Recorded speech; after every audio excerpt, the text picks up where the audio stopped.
교수님, 지금 현재 일어난 사태를 저희가 어떻게 생각해야 될까요? 글쎄요, 이게 좀 아주 심각한 문제라고 생각을 하는데, 이게 그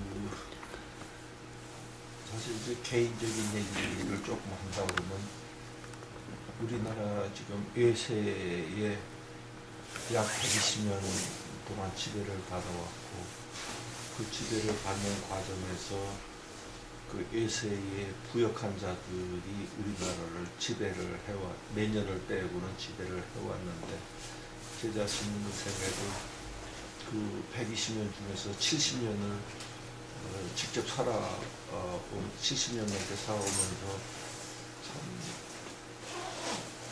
몇 차례의 기회가 우리에게 주어졌었는데, 그 기회를 제대로 살리지 못하거나 외세의 그 방해로 이 강국의 속국으로서 비참한 생활을 해왔다는 걸 늘 참 뭐라고 그럴까요?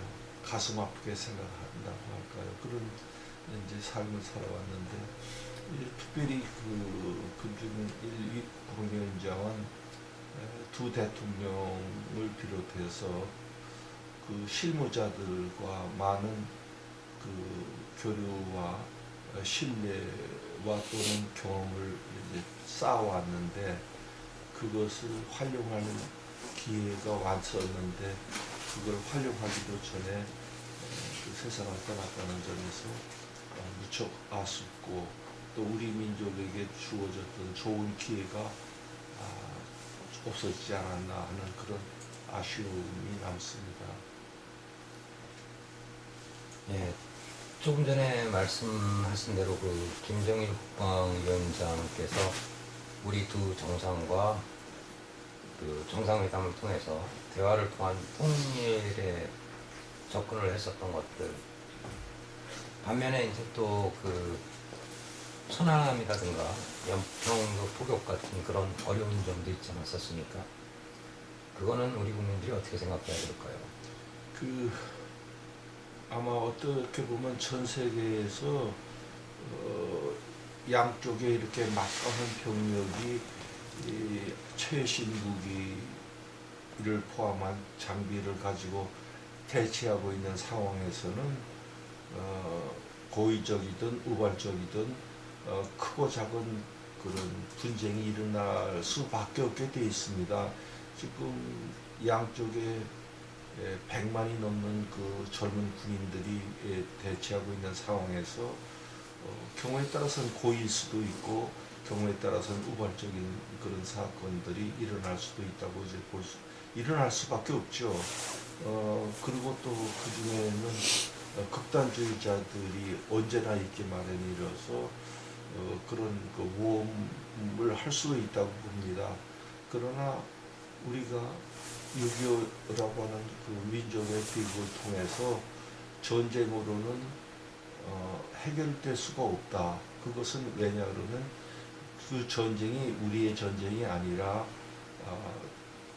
제국들의 전쟁을 우리가 대행한 것뿐이기 때문에, 그것을 뭐로 증명할 수 있느냐 그러면은 53년 7월에 휴전협정일 때 남한은 당사국에서 빠졌습니다. 그 자체가 무엇을 의미하는지가 분명하죠.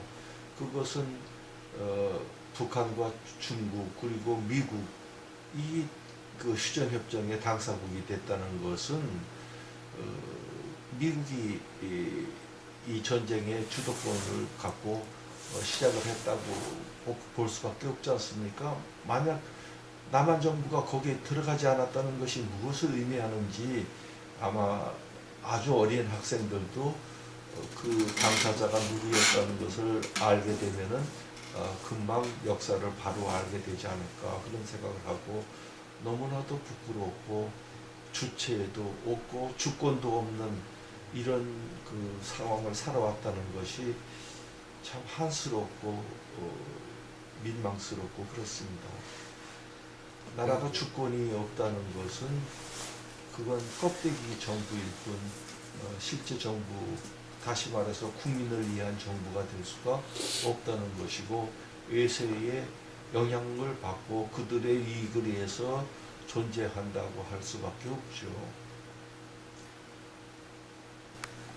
김대중 대통령과 노무현 대통령 이야기를 하셨습니다.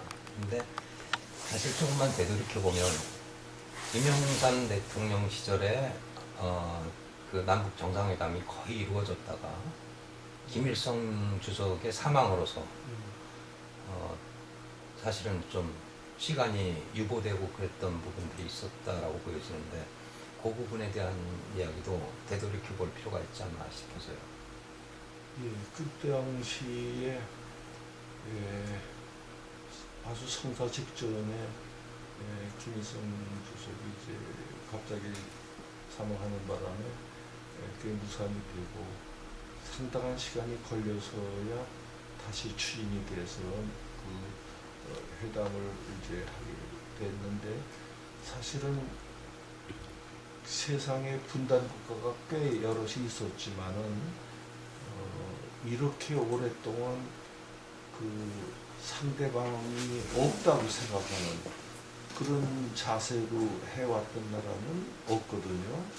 그런 점에서 그 두 정상이 만났다고 하는 것은 그야말로 이 철벽 같은 분단 체제에 대한 구멍을 뚫는, 다시 말하면 돌파구가 열리는 그런 계기였다고 봅니다.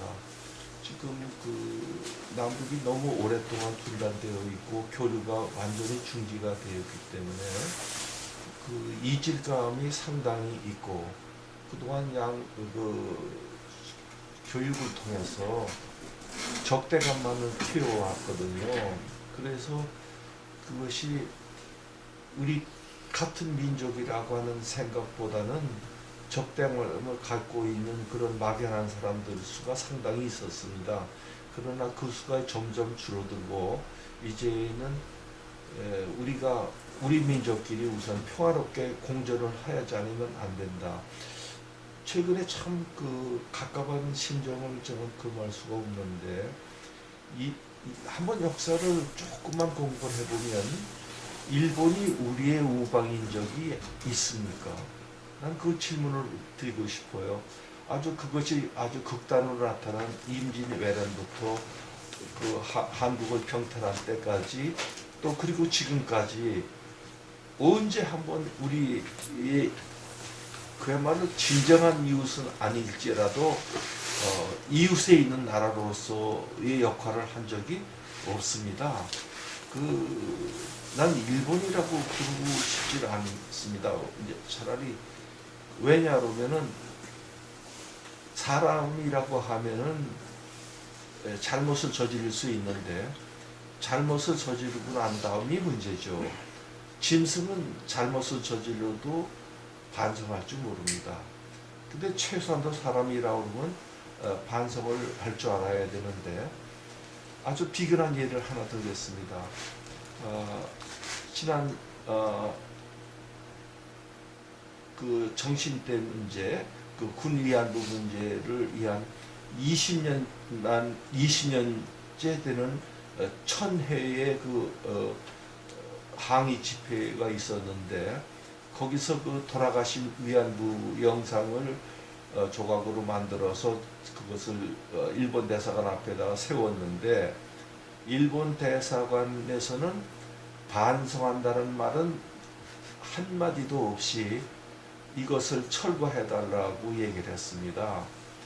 그것은 우리가 그 군 위안부 문제는 단순히 우리나라 문제만은 아니죠. 우리나라가 가장 피해가 컸고 중국 그리고 그 당시 네덜란드의 그 식민지였던 그 인도네시아, 그다음에 영국의 식민지였던 말레이, 싱가포르, 버마 이런 또 중국 사람들 이런 사람들이 상당수가 일본 제국주의자들에 붙잡혀서 그 인간으로서 할 수 없는 그런 인류 역사상에서도 이건 유일무이한 사건입니다.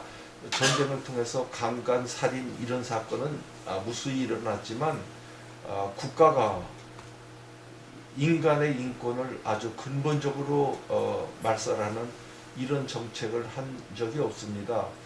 그래서 심지어는 일본계의 캘리포니아주 의원인 마이크 혼다라고 하는 분은 이 일본 정부가 저지른 이 위안부 문제에 대해서 사과를 하고 배상을 하라고 하는 그 결의안을 통과시키는데 앞장을 쓴 일이 있습니다. 그 사람은 일본 사람임에도 불구하고 일본 정부가 저지른 거의 비인도적이고 반인륜적인 이런 행위에 대해서 요청을 했음에도 불구하고 최근에 또 이명박 대통령이 일본에 갔을 때 일본 수상이라는 사람이 한 말을 들어보면 이건 사람이라고 보기가 대단히 어렵습니다. 사람이라고 하면은 그 잘못을 저지른 데 대해서 최소한도의 사과를 하고 거기 합당한 법적인 배상을 해야 되는데 그 대통령이 그 발언하는 과정에서 굉장히 그 중요한 말을 잘못했습니다. 법적인 걸 떠나서 인도적인 차원이라고 그랬는데 이건 국제법, 국제 군사재판법에 의해도 이것은 반인륜적인 범죄로 규정되어 있기 때문에 이것은 인도적인 것을 요구하기 이전에 훨씬 그 법적인 요구로서 정부의 존재 목적은 국토와 국민을 보호하고 지키는 것인데 대통령은 그 일을 하라고 헌법에도 명시가 되어 있습니다.